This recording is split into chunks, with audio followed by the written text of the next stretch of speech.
My dear students, काफ़ी time बाद पुनः हम वीडियो सीरीज को चलाना आज से शुरू कर रहे हैं। तो जो पिछला हमारा वीडियो था वो लेसन नंबर 10 काठमांडू जो लेसन था उसमें हमने पॉइंट नंबर 5 तक क्लियर कर लिया था। ठीक है, आज हम पढ़ेंगे नेक्स्ट पॉइंट नंबर 6 में, अर्थात हमारा लेसन काठमांडू जो चल रहा था, जहां तक हमने पढ़ा था उसी लेसन को आगे हम बढ़ाएंगे। ठीक है, कुछ इंपॉर्टेंट वर्ब है, पहले हम इसे डिस्कस कर लेते हैं। एक इंपॉर्टेंट वर्ब है राइज।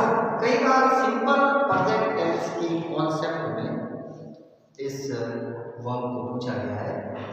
राइज फर्स्ट फॉर्म है, सेकंड फॉर्म रोज है और थर्ड फॉर्म राइज है। राइज, रोज, राइज। इसके बाद एक वर्ब है find. Find second form found है, थर्ड फॉर्म फाउंड। ठीक है, प्राप्त करना या पाना करके वर्ब होती है। क्लोज या एडजेक्टिव है, निकट या नजदीक के लिए इसे यूज किया जाता है। क्लोज पॉजिटिव डिग्री है, इसकी कंपैरेटिव डिग्री है क्लोजर और सुपरलेटिव डिग्री है closest. Close, closer, closest. Okay, इसके बाद एक इंपॉर्टेंट वर्ब है अफेक्ट। अफेक्ट वर्ब कई बार पूछी जाती है। अफेक्ट एक रेगुलर वर्ब है। अफेक्ट, अफेक्टेड, अफेक्टेड और इसकी नाउन होती है इफेक्ट। EFFECT, इफेक्ट इसकी नाउन होती है। ठीक है, कई बार बच्चे इसमें कंफ्यूज होते हैं। अफेक्ट वर्ब है, इफेक्ट नाउन। ठीक है, हम पॉइंट नंबर 6 से आगे शुरू करेंगे। ठीक है, आप लाइन टू लाइन मेरे साथ बने रहेंगे। पॉइंट नंबर 6 से हम शुरू करते हैं। I look at the flute seller standing in a corner of the square near the hotel. I look at the flute seller. Flute seller कौन होता है? फ्लूट सेलर जो बांसुरी विक्रेता है उसका जिक्र किया जा रहा है। फ्लूट होता है बांसुरी, सेल से बना है सेलर। सेल एक वर्ब है। सेल क्या है? वर्ब है। कई बार ये भी एग्जाम में पूछी गई है।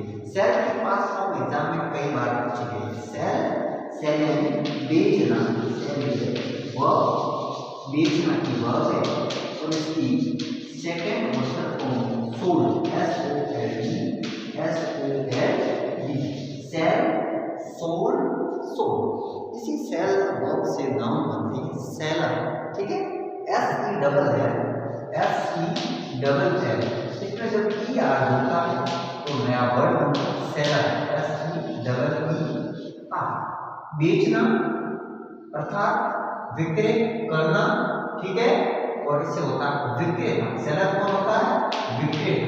ठीक है ना, कोई भी बेचने, सामान बेचने वाला होता है सेलर। ठीक है, हो सकता है वो शॉपकीपर हो सकता है, वेंडर हो सकता है, कॉन्ट्रैक्टर हो सकता है, और भी सेवा देने वाला या सर्विस प्रोवाइडर हो सकता है।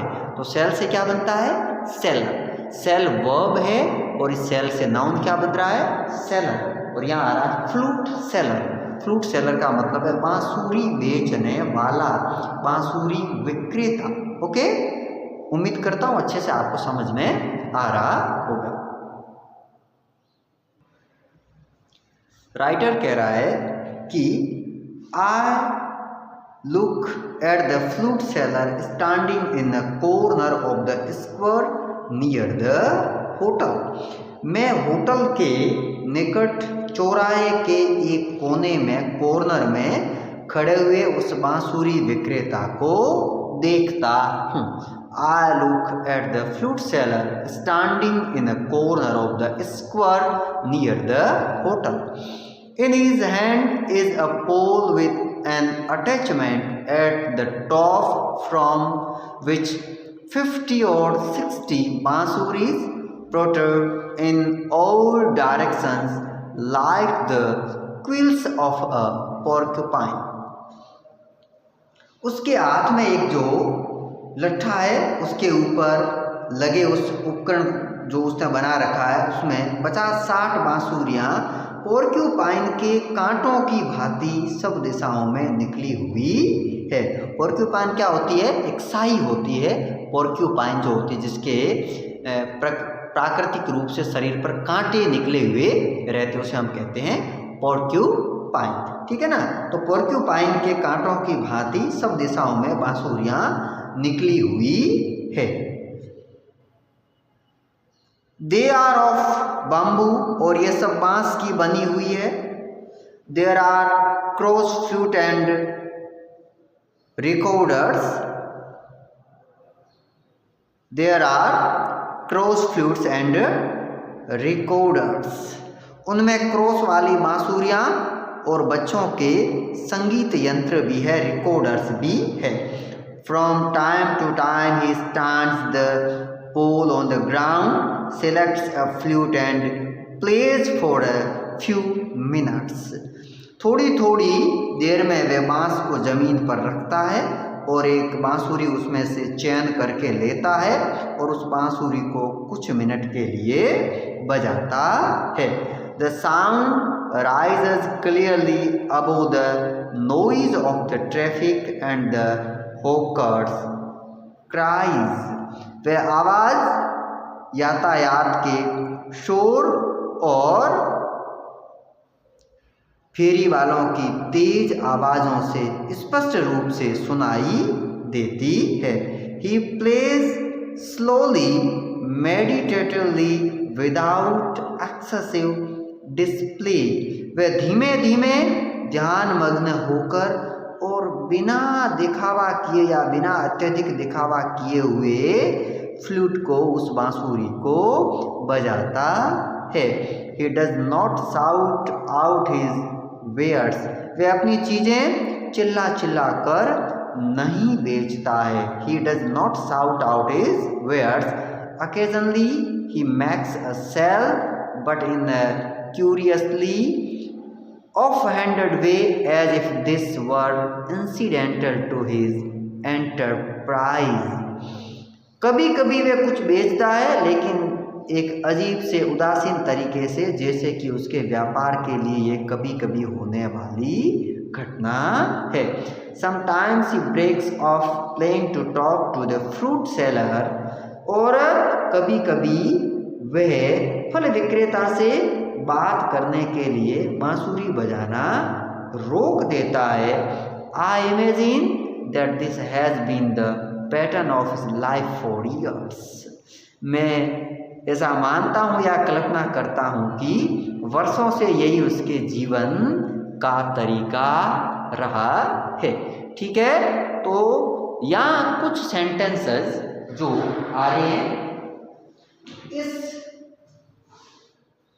पैराग्राफ में, हम दो टाइप के सेंटेंस जो हमने पढ़े हैं, एक तो सिंपल प्रेजेंट के अफर्मेटिव सेंटेंस पढ़े और दूसरे सिंपल प्रेजेंट के नेगेटिव सेंटेंस भी हमने पढ़े। जैसे यहाँ एक सेंटेंस आ रहा है, he does not shout out his wares. he does not, he के साथ कौन सी हेल्पिंग वर्ब यूज हो रही है? he के साथ does. he does not, he does not, he does not. आप चाहे तो उसको doesn't भी एक साथ लिख सकते हैं, he doesn't। ठीक है, या he does not। तो इसका मतलब ये जो सिंगुलर सब्जेक्ट है और इसके साथ हमेशा हेल्पिंग वर्ब कौन सी रहती है?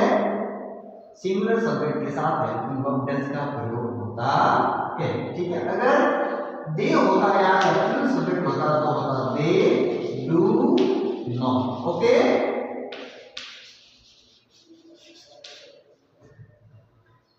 या shout out his wares, इस प्रकार से जो सेंटेंस बना है, तो सिंगुलर सब्जेक्ट के साथ डज का प्रयोग होगा और प्लूरल के साथ डू का प्रयोग होगा। ठीक है, they do not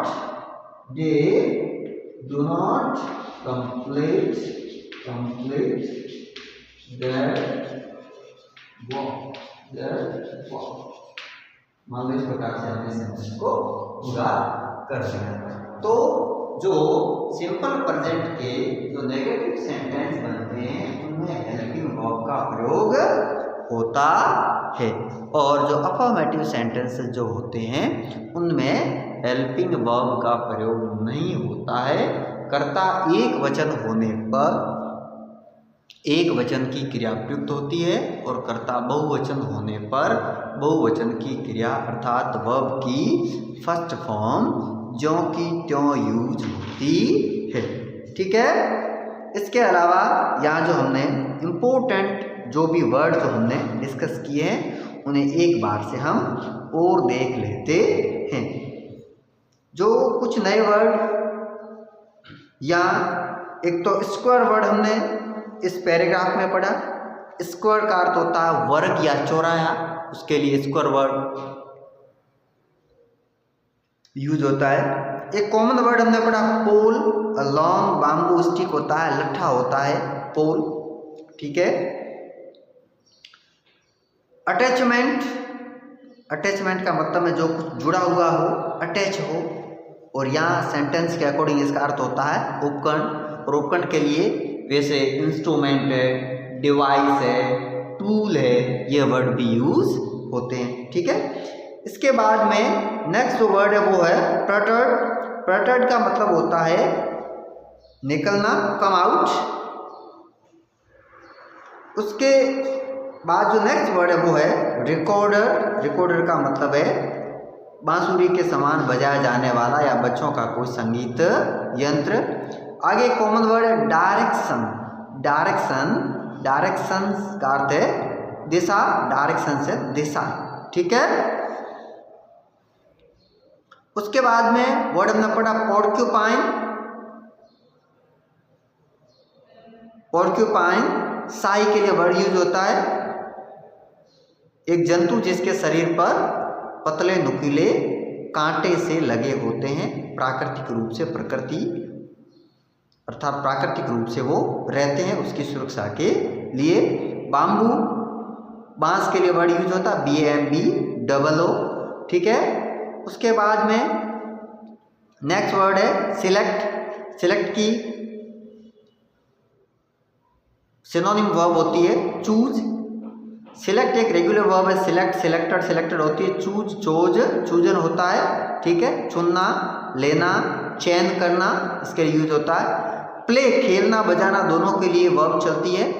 play regular verb है, प्ले, प्लेड, प्लेड। इसी प्ले से बनता है प्लेयर, खिलाड़ी, PLAYER।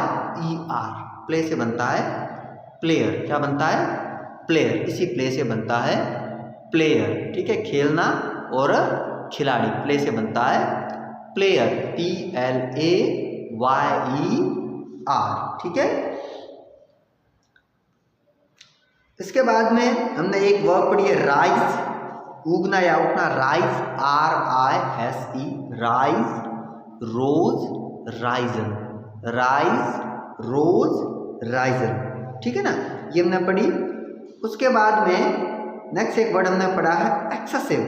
एक्सेसिव होता है टू मच, अत्यधिक, ज़्यादा जो मात्रा होती है उसके लिए वर्ड होता है एक्सेसिव। ठीक है।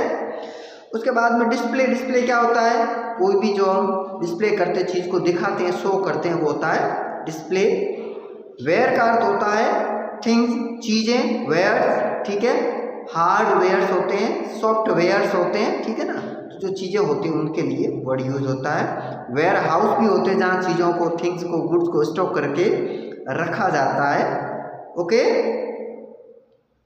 उसके बाद में नेक्स्ट वर्ड है of handed, mean not showing much interest, उदासीन, न्यूट्रल माइंड से जो चीज़ होती है उसे कहते हैं ऑफ हैंडेड। वे का अर्थ या रास्ता नहीं होकर के वे का अर्थ है या तरीका, मैनर से है कि उस वे से वो अपने काम को कर रहा था। ठीक है।